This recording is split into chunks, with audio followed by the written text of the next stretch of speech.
In questo tempus nostro esti scriendi una storia nuova a sumanidade. In sa metade dessa terra sunt arruendi murus e cresuras plantadas a separazioni pregungiosas funti sparesendo come teccando sparessint in lingua de fuoco in linnas attupadas in ispadentis. Io avevo un ufficio in via Solmi a Cagliari e divenne in poco tempo un ritrovo. Da me ci si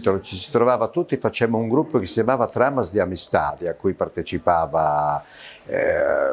Cicci Tomasela, partecipava Giovanni Lilliu, partecipava Paolo Pillonca, Bachisio Bandino, Placido Egherchi,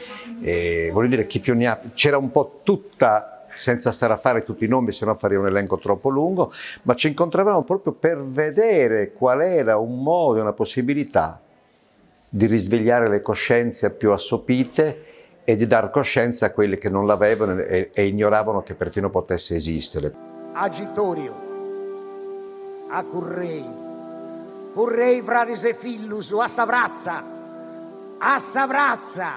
a savrazza vo discurriri de su bene e de su mali, a savrazza vo discurriri de sa vita e de sa morti, a savrazza vo a lui focus e questrantajai furcas. A currei,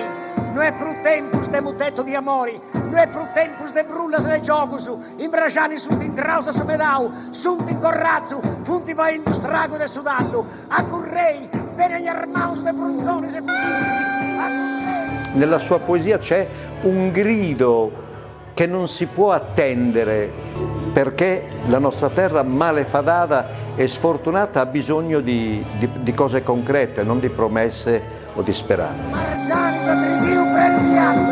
Correi, fratis e fillus, a savrazza, per nostra sei passai, firma ignus, correi, e deu via, de su gugru de 60 anni mius, che seis ancora vius, piazzos e capassus, de vincere su mali che in coro, dei margiani di oi.